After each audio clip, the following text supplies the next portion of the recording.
नमस्कार, मैं हूं किरण। डेली लाइन के न्यूज फाइल बुलेटिन में आपका स्वागत है। इस बुलेटिन में हम आपको बताएंगे कि लोकसभा चुनाव के दूसरे चरण के प्रचार के दौरान पीएम मोदी और सीएम योगी ने क्या कुछ कहा। साथ ही बताएंगे कि सपा की नई लिस्ट में किसका नाम है। इसके साथ ही आपको ये भी जानकारी देंगे कि सीएम केजरीवाल ने जेल से लिखी चिट्ठी में क्या कुछ कहा है।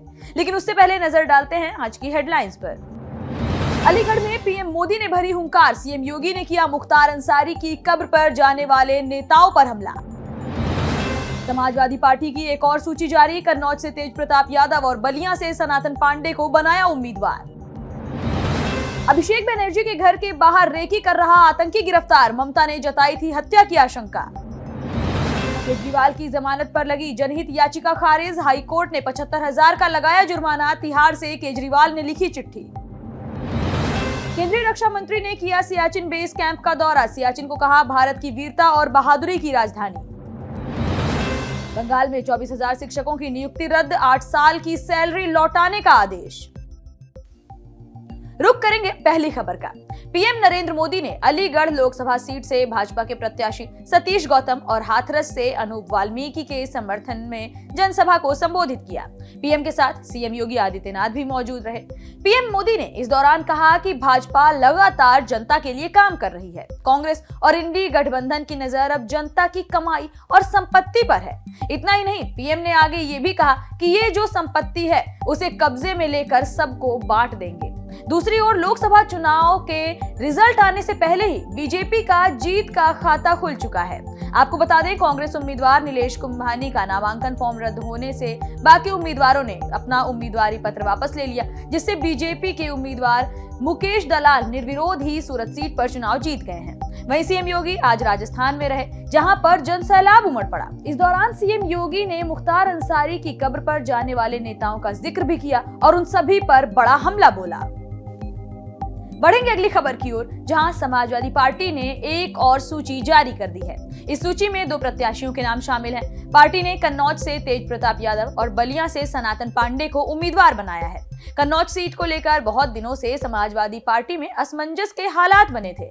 कहा जा रहा था कि खुद सपा मुखिया अखिलेश यादव इस सीट से चुनाव लड़ सकते हैं। हालांकि अब ये साफ हो गया है कि अखिलेश फिलहाल कन्नौज से लोकसभा चुनाव नहीं लड़ेंगे। आपको बता दें कि तेज प्रताप यादव मैनपुरी से सांसद रह चुके हैं। 2014 में मुलायम सिंह यादव ने मैनपुरी सीट छोड़ दी थी। उपचुनाव में सपा ने तेज प्रताप को मैदान में उतारा और पहली बार वे यहां से लोकसभा चुनाव में जीतकर संसद पहुंचे। गौरतलब है कि तेज प्रताप यादव बिहार के पूर्व मुख्यमंत्री और आरजेडी प्रमुख लालू प्रसाद यादव के दामाद हैं। रुक करेंगे अगली खबर का। कोलकाता पुलिस ने राजा राम रेगे नाम के एक शख्स को गिरफ्तार किया है। पुलिस की माने तो आरोपी राजा राम रेगे ने मुंबई से आकर टीएमसी सांसद अभिषेक बनर्जी के घर की रेकी की थी। कोलकाता पुलिस के एडिशनल सीपी 1 मुरलीधर शर्मा ने प्रेस कॉन्फ्रेंस की। उन्होंने बताया कि कोलकाता पुलिस ने टीएमसी सांसद अभिषेक बनर्जी के घर की रेकी करने के मामले में मुंबई से आने वाले राजा राम रेगे को गिरफ्तार किया है। वहीं कमिश्नर ने यह भी बताया कि राजा राम ने साल 2011 के मुंबई हमले से पहले डेविड हेडली से मुलाकात की थी, जो कि मुंबई हमलों का हैंडलर बताया जाता है। आपको बता दें, कोलकाता पुलिस ने राजा राम को ऐसे वक्त पर गिरफ्तार किया है जब एक दिन पहले ही ममता बनर्जी ने अपनी और अपने भतीजे की हत्या की आशंका जताई थी। कोलकाता पुलिस का कहना है कि 26/11 जैसे हमले का प्लान ये आरोपी बना रहा था। आरोपी ने अभिषेक बनर्जी के घर की रेकी करने की कई बार कोशिश की। शुरुआती जांच में पता चला है कि राजा राम ने कोलकाता में कुछ और लोगों से भी मुलाकात की है। पुलिस लगातार इस मामले पर अपनी नजर बनाए हुए है।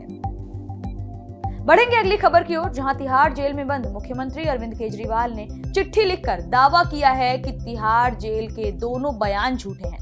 आम आदमी पार्टी और तिहाड़ जेल प्रशासन के बीच आरोप प्रत्यारोप का सिलसिला थमने का नाम नहीं ले रहा। मुख्यमंत्री अरविंद केजरीवाल का शुगर लेवल बढ़ने को लेकर हंगामा लगातार जारी है। चिट्ठी में केजरीवाल ने कहा कि मैंने अखबार में तिहाड़ जेल प्रशासन का बयान पढ़ा, मुझे बयान पढ़कर दुख हुआ। तिहाड़ के दोनों बयान झूठे हैं। मैं रोज इंसुलिन मांग रहा हूँ। मैंने ग्लूकोमीटर की रीडिंग दिखाई और बताया कि दिन में 3 बार शुगर बहुत ज्यादा हाई रहा है। शुगर 250 से 300 के बीच आ जाती है। दूसरी ओर मुख्यमंत्री अरविंद केजरीवाल से जुड़ी 2 याचिकाओं पर आज हाईकोर्ट में सुनवाई हुई। कोर्ट ने केजरीवाल की जमानत के लिए जनहित याचिका पर भी सुनवाई की। याचिका we the people of India के नाम से एक लॉ स्टूडेंट ने लगाई थी। याचिकाकर्ता के वकील ने कहा कि मुख्यमंत्री की गिरफ्तारी से पूरी सरकार रुक गई है, जिस पर कोर्ट का कहना है कि वे अपना काम कर रहे हैं, उन्हें आपसे कोई मदद नहीं चाहिए। इसके बाद कोर्ट ने 75,000 का जुर्माना लगाते हुए याचिका खारिज कर दी। दूसरे मामले में ईडी के समन के खिलाफ दिल्ली हाई कोर्ट में जस्टिस सुरेश कैत और जस्टिस मनोज जैन की बेंच में सुनवाई हुई। बेंच ने इसे 15 मई के लिए लिस्ट कर दिया है। रुक करेंगे अगली खबर का।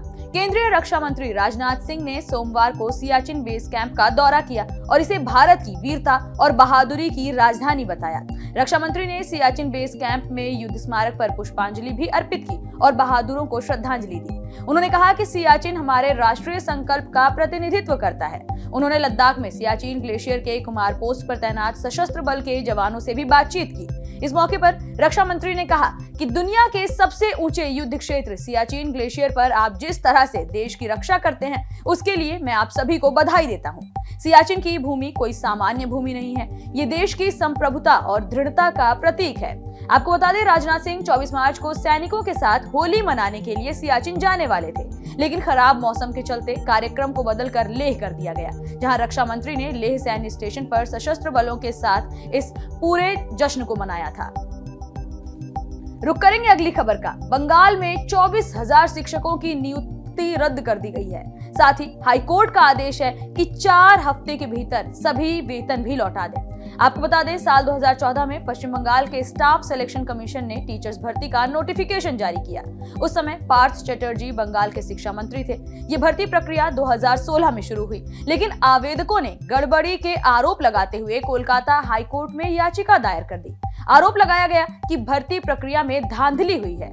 नंबर कम होने के बावजूद कई लोगों को नौकरियां दी गई हैं, जबकि नौकरी पाने वाले ज्यादातर लोगों ने टीईटी भी क्लियर नहीं किया था। शिकायतकर्ताओं ने भर्ती के लिए 5 से 15 लाख रुपए की रिश्वत लिए जाने के आरोप भी लगाए। कोलकाता हाईकोर्ट ने 2016 के एसएससी भर्ती के पूरे पैनल को रद्द कर दिया है। इससे बंगाल के लगभग 26,000 शिक्षकों को अपनी नौकरी से हाथ धोना पड़ेगा। शिक्षकों को 4 हफ्ते के भीतर ही वेतन लौटाने का आदेश भी दिया गया है। बढ़ेंगे अगली खबर की ओर, जहां पश्चिमी यूपी के 6 जिलों में बारिश और पूर्वी यूपी में हीट वेव का अलर्ट जारी किया गया है। प्रयागराज, वाराणसी समेत 19 जिलों में हीट वेव चलेगी, यानी दिन का पारा 40 डिग्री पार कर सकता है। वहीं सहारनपुर, मेरठ समेत 6 जिलों में बारिश के आसार बताए गए हैं। 25 अप्रैल तक पूर्वी यूपी में हीट वेव का अलर्ट जारी है। इस दौरान गर्म हवा की रफ्तार 25 से 30 किलोमीटर प्रति घंटे रहने की संभावना जताई गई है। प्रदेश में रविवार को सबसे गर्म वाराणसी रहा। यहाँ तापमान 43.7 डिग्री सेल्सियस रिकॉर्ड किया गया। मौसम वैज्ञानिकों का कहना है कि पूर्वी यूपी में अब भीषण गर्मी पड़ सकती है। सोमवार के बाद मंगलवार को भी पूर्वी यूपी के 33 जिलों में हीट वेव अलर्ट है। इन जिलों में बांदा, चित्रकूट, कौशाम्बी, रायबरेली, अमेठी, सुल्तानपुर, अयोध्या और अंबेडकर नगर सहित आसपास के जिले शामिल हैं। फिलहाल इस बुलेटिन में इतना ही। देश दुनिया से जुड़ी तमाम खबरों से अपडेटेड रहने के लिए बने रहिए डेली लाइन के साथ। वीडियो को लाइक करना, शेयर करना और चैनल को सब्सक्राइब करना बिल्कुल ना भूलें।